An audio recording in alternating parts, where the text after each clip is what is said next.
Assalamualaikum warahmatullahi wabarakatuh. Al-Fatihah. A'udzubillahi minasyaitonirrajim. Bismillahirrahmanirrahim.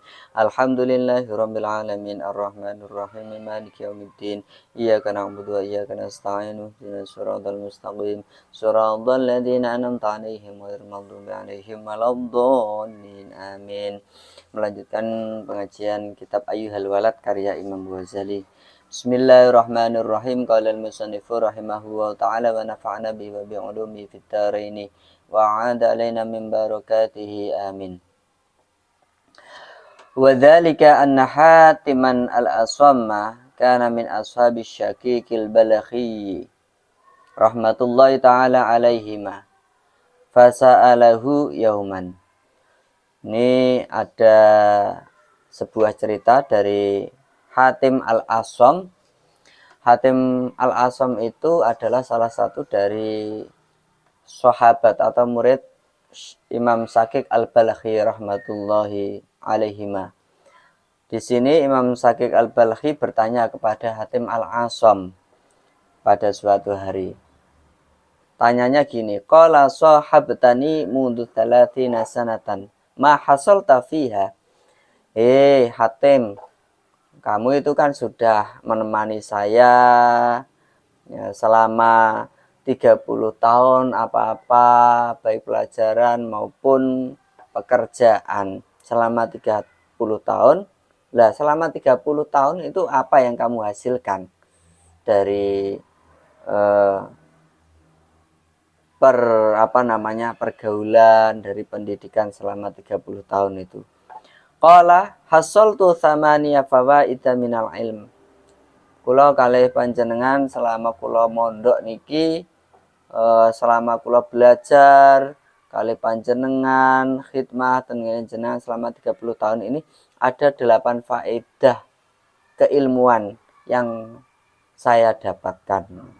Wa hiya takfini minhu li'anni arju kholasi wa najati fiha.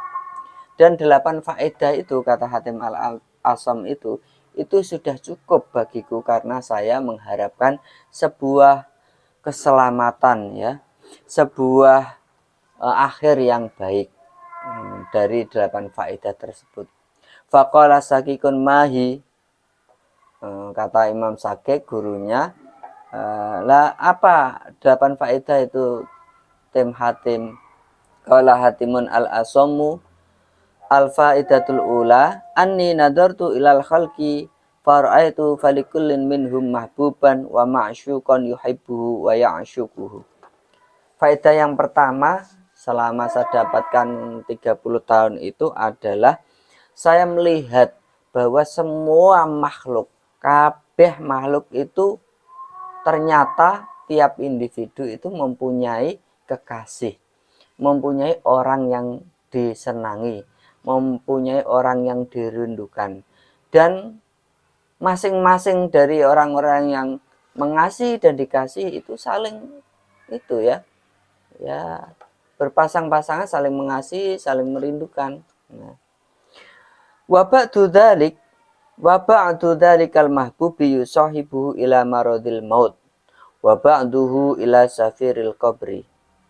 Dan sebagian dari mereka, setiap orang yang saling mengasihi, saling merindukan, itu sebagian itu ada yang menemani salah satu dari mereka, menemani pasangannya masing-masing itu sampai sakit ketika dia menjelang mati. Ada yang menemani sampai kuburan, ketika sudah mati diantarkan ke kuburan. Tsumma yarji'u kulluhu wa yatrukuhu faridan wahidan wala yadkhulu ma'hu fi qabri minhum ahadun. Dan orang sebagian yang mengantarkan, menemani seseorang kekasihnya yang meninggal tadi, ada yang sampai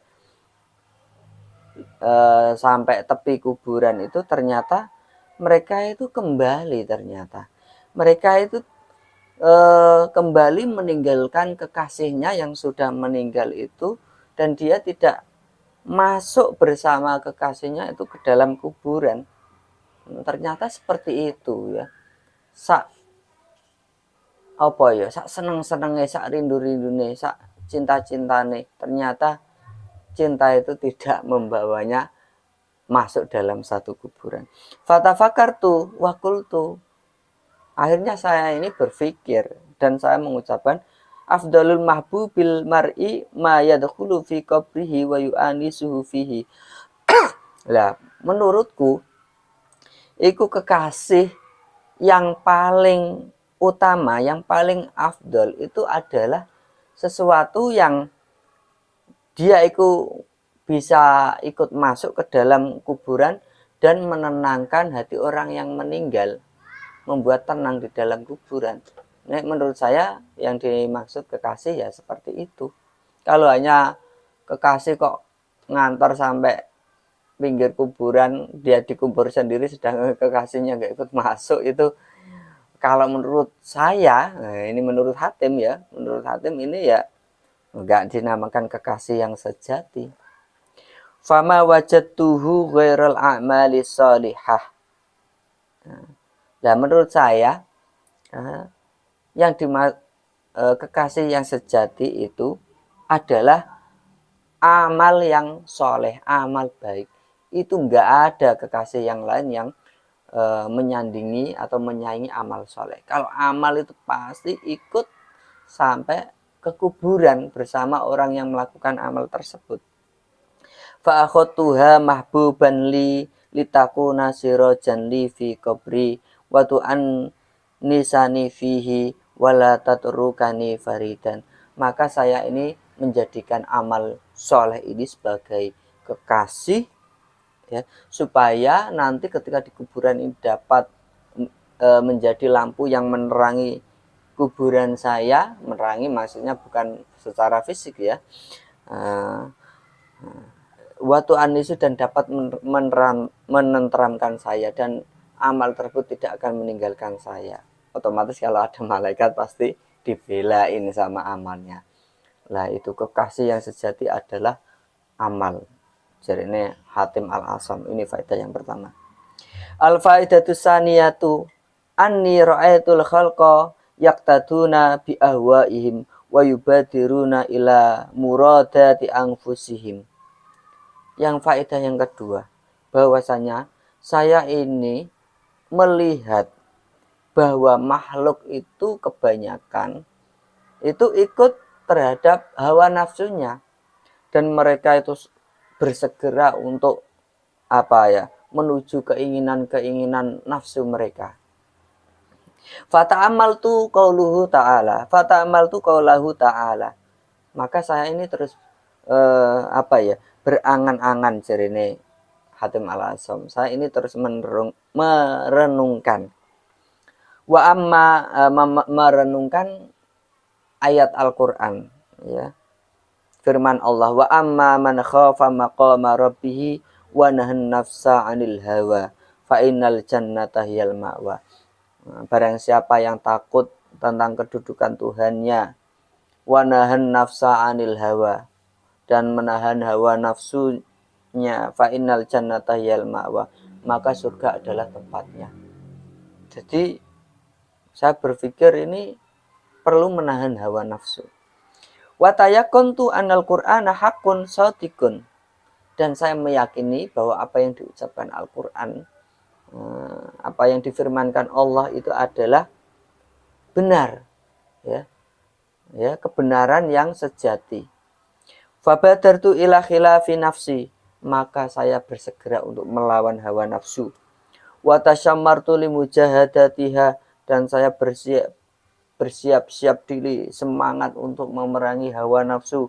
Wa man'iha, mencegah hawa nafsu, an hawaha, dari ajakannya. Hattar tadat li ta'atillahi subhanahu wa ta'ala wangqadat, sehingga nafsu saya ini ridha untuk taat kepada Allah dan juga nurut kepada Allah subhanahu wa ta'ala. Jadi itu tadi kesimpulan 30 tahun Hatim Al-Asam bersama Imam Syaqiq Al-Balkhi. Ada 8 faedah yang dapat ia simpulkan di sini baru diterangkan dua faedah.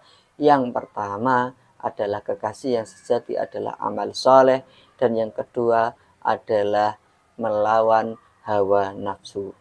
Saya kira itu pengajian singkat Ayyuhal walad, semoga bermanfaat. Kurang lebihnya mohon maaf. Akhirul kalam. Assalamualaikum warahmatullahi wabarakatuh.